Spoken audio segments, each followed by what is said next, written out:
today's video, I want to talk about how you can take your manga pages to the next level.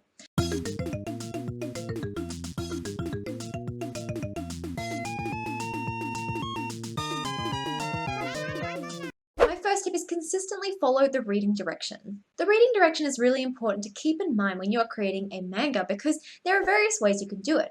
Now keep in mind that most manga out there, the traditional Japanese manga, will have a reading direction of right to left, top to bottom. And you can follow this direction, of course. Regular comic books typically have a reading direction of left to right.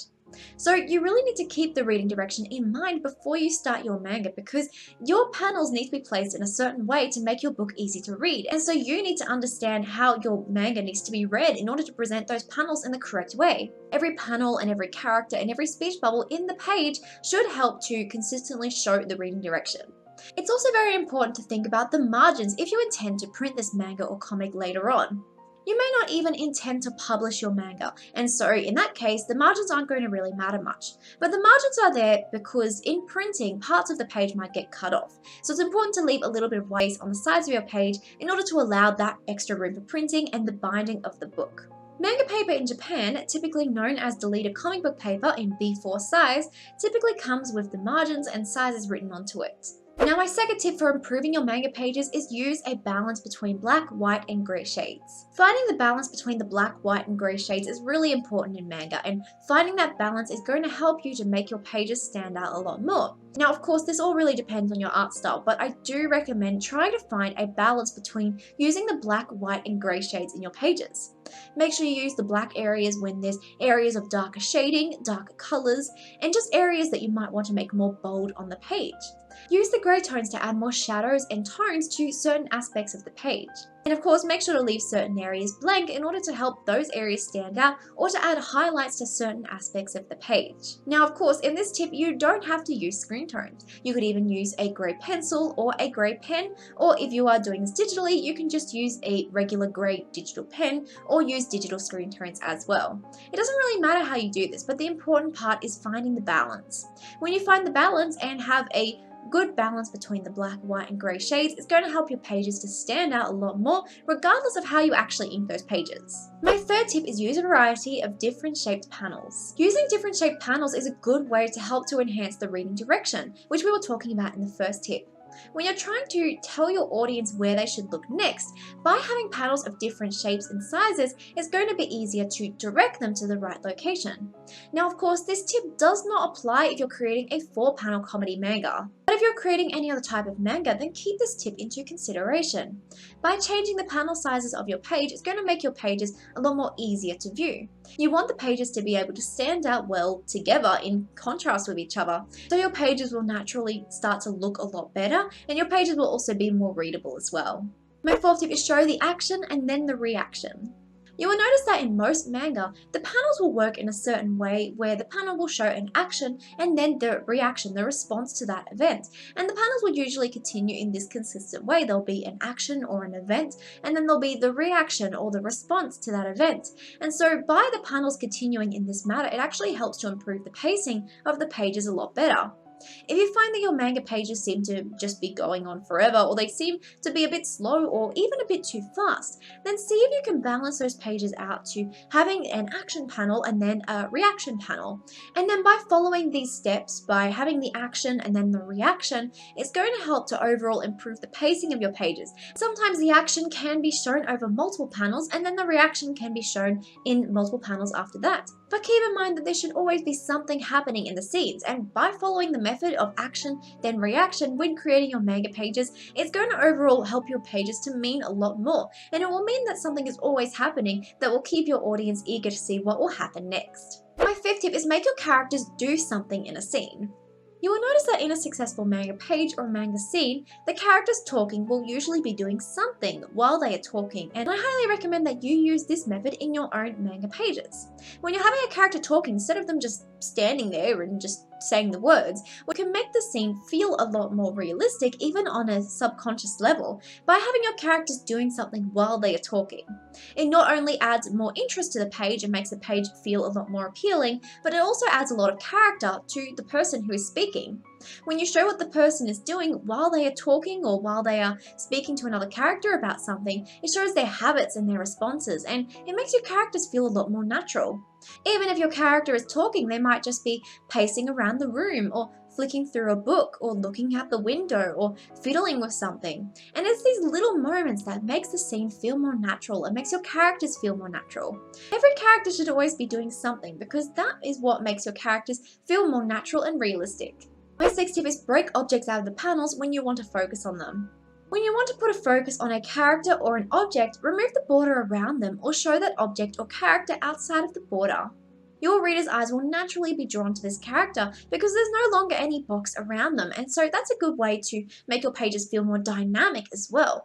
It's when you take the character out of the panels and try and think of new ways to show a scene in unique ways. My seventh tip is use camera direction to emphasize moments in a scene.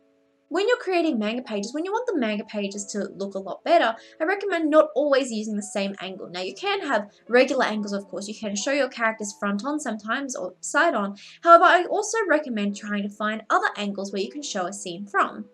If you're constantly just showing your characters talking front on, the pages might seem a bit boring or tedious after a while. It's not necessarily a bad thing, but it can help your pages to be more appealing when you change the camera angle.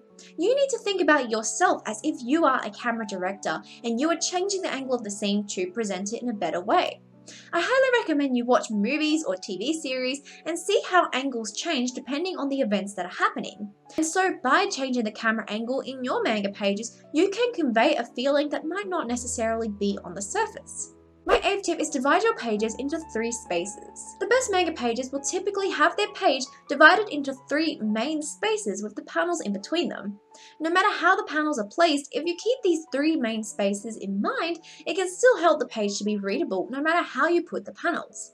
Some pages even have 4 main spaces. However, I only recommend this if you keep the information minimal on the page. If you put too many details on a page with 4 main spaces, with 4 main panel sections, it can get a little bit detailed and it might be a bit confusing for your audience. However, I recommend trying to find a balance between having mostly pages with 3 main spaces, but maybe sometimes you can add a page with 4 main spaces as well.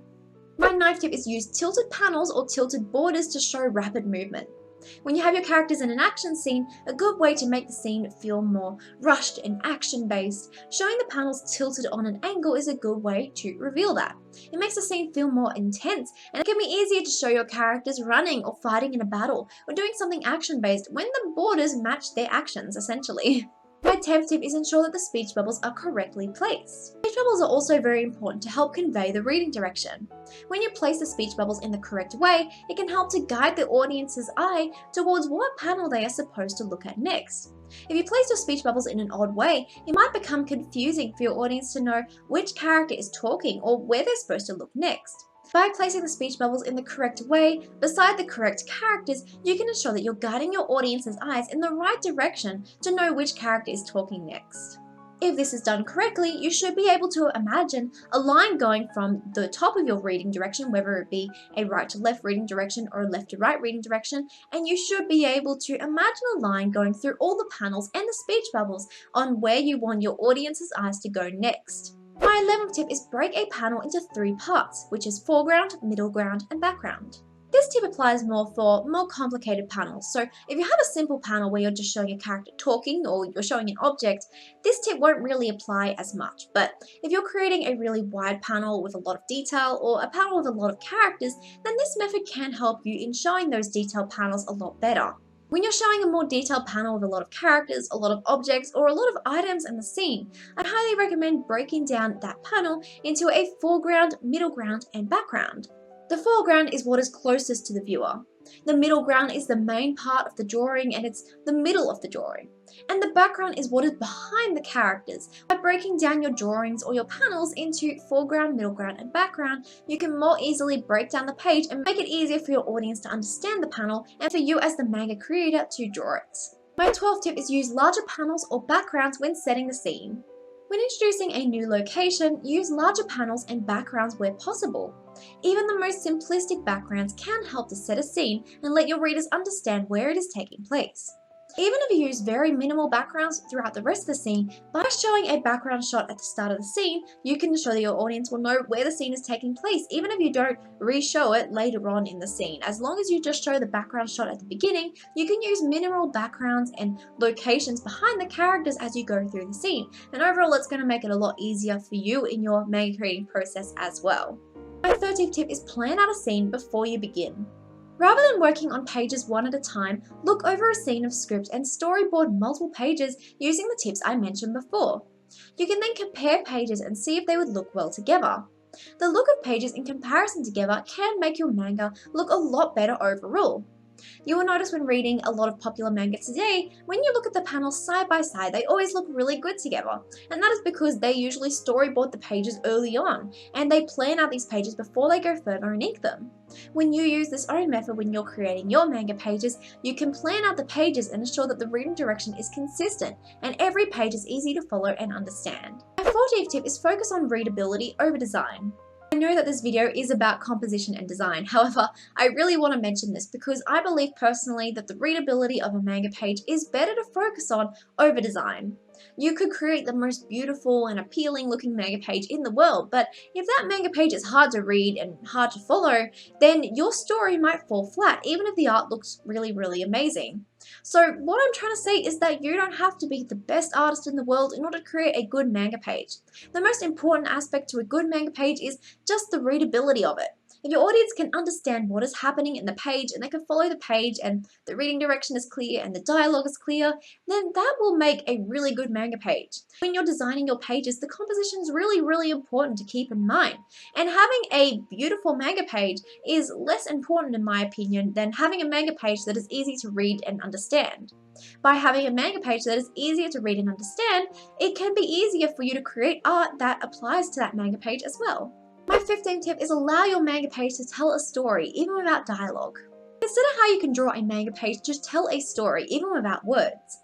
This is a good way to improve the composition and design of your pages overall. If you focus too heavily on using dialogue and the writing to tell the story, the artwork and the composition of the pages might not be as easily noticed. And that's the amazing thing with manga. The amazing thing about manga is that it needs a balance between the artwork and the writing. So you need to find the balance between those two in order to tell an effective story. And if you find that you're relying too heavily on the writing to tell the story, you might want to try and think about your pages as if there was no writing there at all, and you only needed the artwork to tell the story. My 16th tip and final tip is ensure that the art reflects the type of story that you're telling.